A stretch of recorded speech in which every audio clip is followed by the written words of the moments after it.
What's up, guys? Welcome back to Clee World. We have another vlog today. I actually realized I didn't have a vlog ready. I've just constantly had vlogs ready, and I realized today that I don't have one ready for tomorrow. So luckily I already had something planned, like just overall things to talk about and whatnot. So I'm not too worried about it. We'll be all right. Today's vlog, speaking of, I guess I wanted to go on a nice ride, and I wanted to go over kind of what it's been like going from the 2025 Aprilia RS457 to the beautiful 2026 Ducati Panigale V4. My dream bike. And it's also our first vlog with the DJI Osmo 360, and we have the new DJI Mic 3. So now we got some different POVs, and we're able to do a lot more, man. I just want to keep upgrading the channel for y'all, and that's what we're going to keep doing. Let's get into this ride, because I got to coach a baseball game here in a little bit, so we got to bust this out. I don't think I'm going to go any tunes. Actually, yeah, we're not going to go any tunes for right now. But we're actually going to go on a road that I like a lot, man. It's a road that I do a decent amount, and I really enjoy it. It's got some nice little turns and whatnot. And then we can get a little bit of interstate ride in as well. Oh, let's get to it, Briz. Let's get on moving. And hopefully we don't hit like a lot of traffic. I don't think we will. I don't think we should, at least not with the route we're taking. It should be a pretty chill ride. But yeah, guys, I'm really excited to do a vlog with the 360 cam and get that extra POV and extra content. And I was originally going to grab the Insta360. I didn't really know a ton about the DJI. I had to spend a whole day doing a lot of research. Yeah, I was going to go with the Insta360, but there was a few things that kind of factored into this. Now, a couple things I liked about the Insta360 that the DJI doesn't have is the ability to swap out the lenses. So if the lens cracks or something, you can just easily replace it instead of having to send it off. That's cool. And the other thing was being able to pick up the Cardo audio, not necessarily to use my Cardo mic on like vlogs or anything like that, but when I'm in a group chat with homies, it would be cool to be able to like pick that content up. But that was kind of as far as it went. The reason I went with the DJI is, one, I'm already so deep in the ecosystem. I already got batteries. The DJI shoots in log, which is basically like a flat color profile, to where you're able to pull in like a lot more information, so you get a better quality image. Ooh, I thought they were about to turn. It also shoots at a higher frame rate at 8K. Not that I'm necessarily using 8K, like I'm shooting in 8K, but I'm not bouncing out in 8K. And it's hot swappable with all the magnetic mounts I already have. Like it just made more sense, man. And the biggest reason, it was also $200 cheaper. Now I had a nice surprise when I opened the packaging, because inside the DJI box, like I just ordered the standard one for $350, but inside the box was one invisible selfie stick I didn't know I was getting, but even better was 3 DJI batteries in a battery charging case. I had no idea I was getting any of that. It said I was just getting the camera on Amazon. So yeah, that was a great surprise. So now I got 7 batteries between these 2 cameras. Oh, and another big thing with DJI is it has 120 gigabytes internal storage, which that's a lot.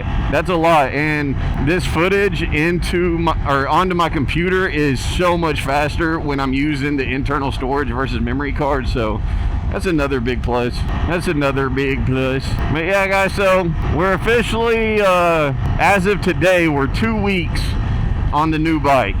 It's been 2 weeks since we upgraded, and I felt like it was a good time to kind of go over my thoughts on the upgrade, how I'm feeling about it, little differences I've noticed, outside of the obvious. It's way bigger, way more powerful, but obviously there's a plethora of things here. I love the RS457. I still, to this day, when it comes to just straight up sport bikes and getting into the sport bike game, I think that the Aprilia RS457 is the absolute best, for a number of reasons. It has a ton of tech. It has tech that no bike has unless it's a bigger bike. It sits pretty aggressive for that size bike. It's just pretty aggressive, so it's going to automatically kind of get you a little more used to the way you sit versus a Ninja 500, which is a little bit more comfortable, less aggressive.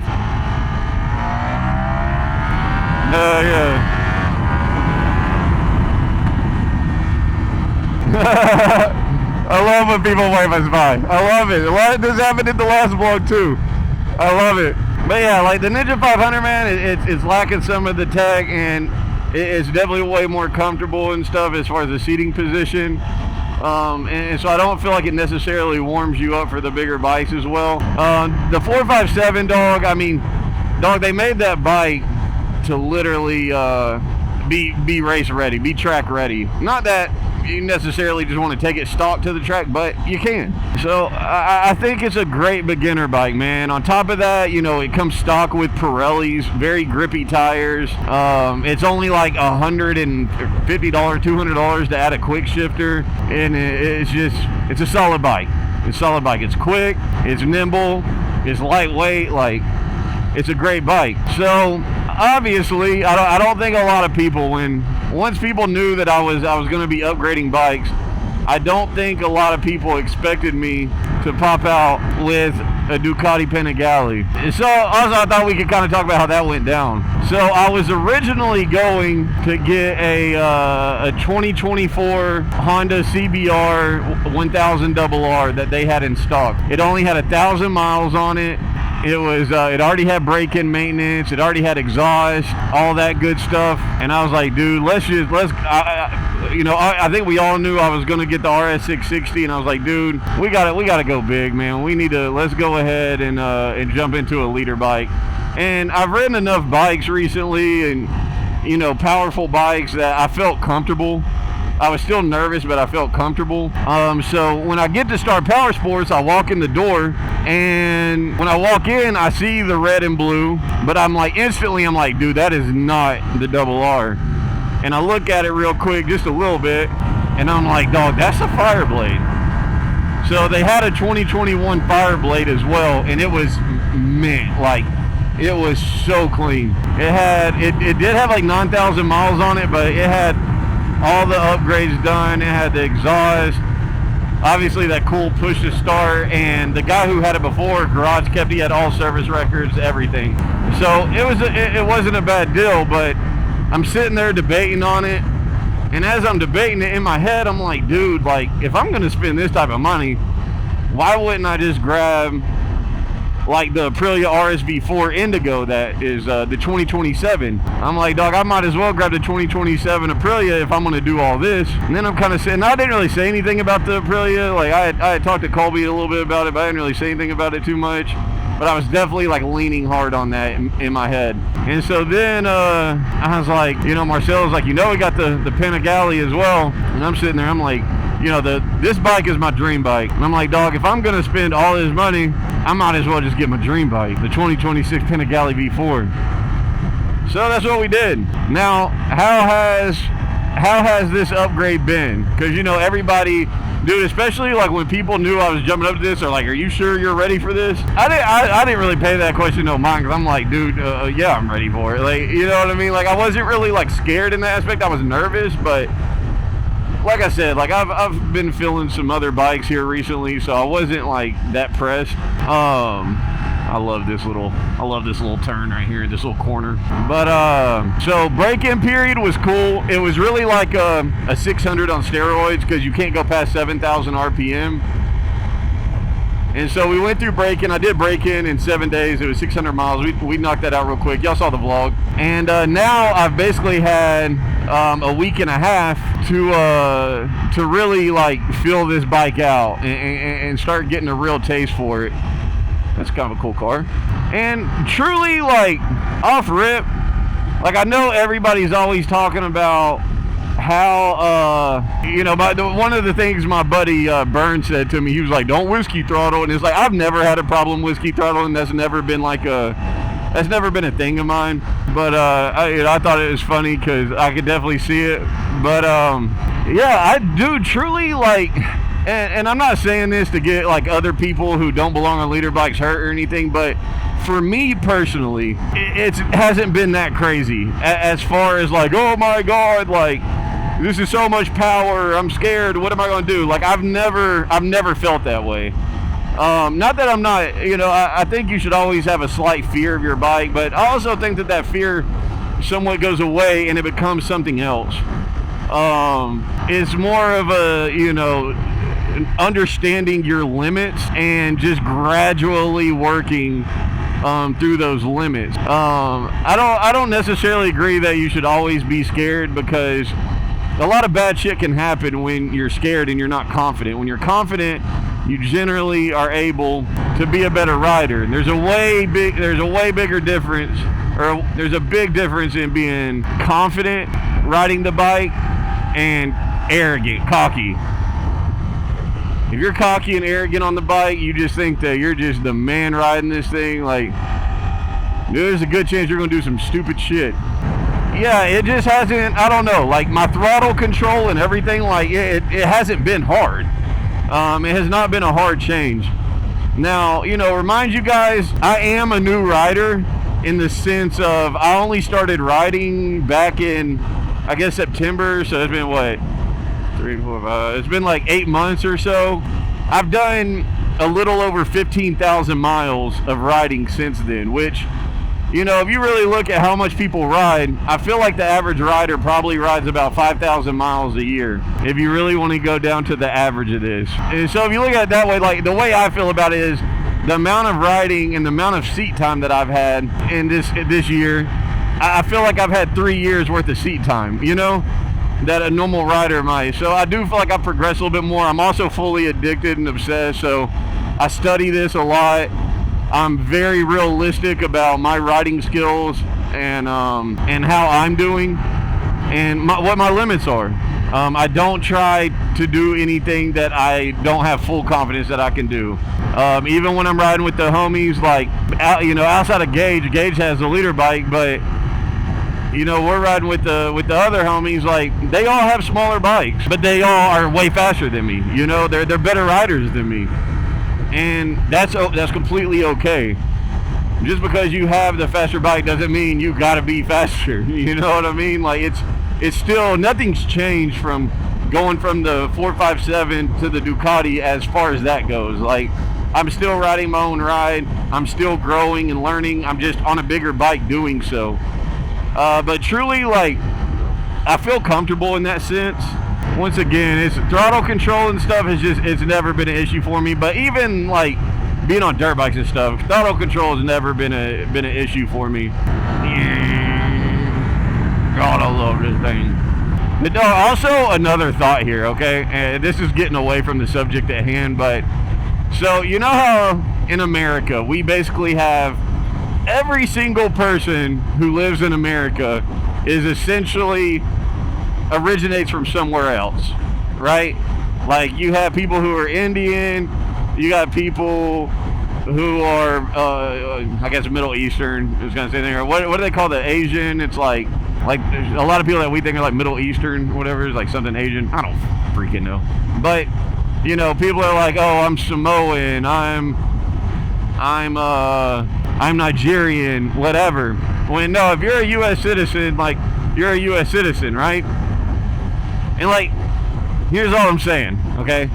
So like me personally, my roots, I'm Scottish and Polish, but I'm not like from Scotland. Like, I'm just Scottish. I'm just Polish, right? It's like if somebody were to tell me that they're gonna meet me somewhere between 5 and 15 minutes from now, and then somebody else asks me, hey, what time are y'all meeting? I'm gonna say, about 10-ish minutes. Y'all get what I'm saying? Oh man, why do I have these dumb thoughts? Why do I have these stupid thoughts, bro? But yeah, guys, so the Ducati, man, it's been amazing, truly. I absolutely love this bike. I will have this bike for a very long time, as all goes well. You know, as long as nothing crazy happens, I do plan on having this bike for a very long time. We are going to wrap it here before long. 1, to protect the paint. 2, I want it popping for social media, you know what I'm saying? Then we will do an exhaust at some point, but that's going to be a minute, because, bro, exhaust for this bike is like $10,000. But Dude, I don't care. This thing, I've been on the 457, so this thing sounds amazing to me. So miss me with that bullshit. But yeah, I plan on growing with this bike for a good while. I don't see what I would upgrade to. You know what I'm saying? Like, this is the bike to me. This is as much power as any human should ever feel the need to feel. Like, what else we got? What, an H2? I mean, yeah, there's the V4R and whatnot, but yeah, you know, I could add on some other bikes, but this is my dream bike. I don't ever plan on getting rid of it. But things I've noticed, one big thing I absolutely love about being on a leader bike is like being able to get through traffic. Things that I normally might not do on the 457 just because I don't feel like I have the punch. It's the same as being in like a faster car, right? Like when you're in like a slow 4-cylinder car that doesn't have any power, you know that you can't just like turn out and go. When you're in the more powerful car, you know you have, you know, you're more able to get going when you need to get going. And that's really how this is. Like when I'm trying to get through traffic, there's things that I can easily do that I just couldn't do on the 457 as easy. I mean, bro, I feel like I can go 0 to 60 in literally fucking like 2 seconds. I think it's like 3 seconds, but it just, I can get moving at an instant. I really like that. I really like on the interstate not having all the extra wind. Having the extra weight of this bike is so much more comfortable on the interstate. It is way less scary. Having the extra power, the extra torque. Like when I was on the interstate on the 457, dog, I'm in 6th gear the whole time on the interstate. There's nothing I can do about that. If I'm gonna be in 5th gear, I'd be redlining the whole time. Where on this bike, like I can cruise the interstate in 1st gear if I really wanted. But there's so much power available, and that really helps you get through certain situations. And once again, the extra weight in the bike and everything, it's so much more comfortable on the interstate. The tech on this bike is fire. I hate that I don't have cruise control, but like things like auto blinker, dude, I always forget to turn my blinker off. With this, it really doesn't matter. Like it generally turns off for me. If I just make a very small turn, it might not, but overall, like it turns off for me. Being able to like set my rider weight, so the bike kind of knows how to, you know, what to feel for me. Different things like that, I absolutely love. I hate not having a fuel gauge. I'm still kind of getting used to that whole thing, but we're getting there. I know that's a normal thing with the leader bikes because, you know, this thing's more meant to be on a racetrack. I love having the bigger back wheel, being more stable. I guess that kind of goes with the weight and the balance and all that, but I love having the bigger back wheel. Yeah, man, I mean, I feel like the other things are a little bit more obvious. You know, I mean, obviously the bike is way more fun. Like this is, I feel like I'm driving around a Ferrari. This thing is so much fun. We're gonna hit this interstate and let loose in a minute. This road is like low-key cop heaven. I thought it was the perfect time to introduce the 360 camera and just add more to the content and add on the better mic, which, oh my god, I'm so happy about, bro. The DJI Mic 3, so much smaller. Like it is tiny, and it has made life so nice because now I don't have that giant mic inside my helmet pressed up against my face, which I absolutely love. I love it. I love it, love it, love it, love it. Dude, I really want to go down this road, but I can already tell with all those cars, traffic has been ass going down this road, and I'm not about to deal with it. Oh, and the quick shifter on this is so much better than the Aprilia, dog. Like, I guess, obviously, like, it's also, one, it's a bigger bike, but two, it actually, like, it comes on the bike day one, so I guess it's slightly just more meant for it. But the quick shifter is 8,000 times better. Like, when I say I never use my clutch, I mean never. I know I should be wearing my jacket, but dog, I can't always do it. I can't always do it, bro. And I gotta be at baseball tonight. It's hot. Dude, speaking of that, and people constantly talking shit in my comments, I don't know if people understand, but like, I genuinely don't give a fuck. Like, there is not a soul that affects me in my comments. I don't know why these people keep playing with me, dog.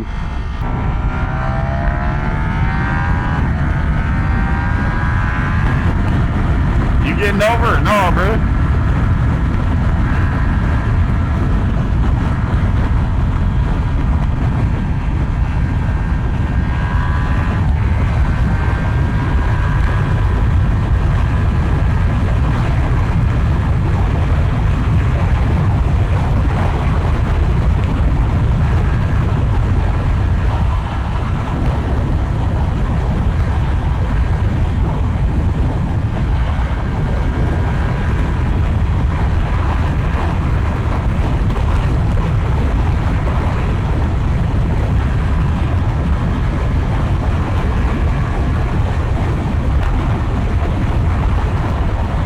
Oh my God! Yeah, I love this thing. Oh my God, I love it so much. Oh. I also realized that I didn't check my POV on this, on my helmet cam, so hopefully this isn't blocking it too bad, because I definitely did not check it beforehand. 18-wheelers coasting in the left lane is like my #1 pet peeve. And dog, like, I understand the trucks, dog. I get it. It sucks for you to slow down, but why should all of us be inconvenienced so this one person doesn't have to be inconvenienced? It doesn't make any sense to me. Not fun, bro. Not fun at all.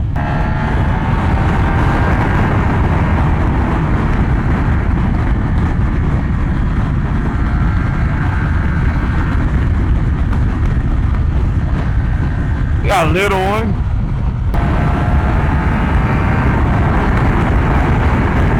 Oh yeah. Oh yeah.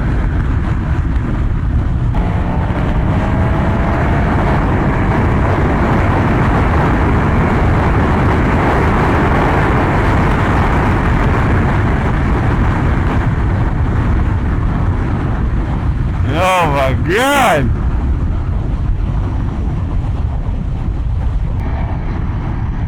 This is the baddest bike on the planet. I don't care what anybody says. This is the baddest bike on the planet.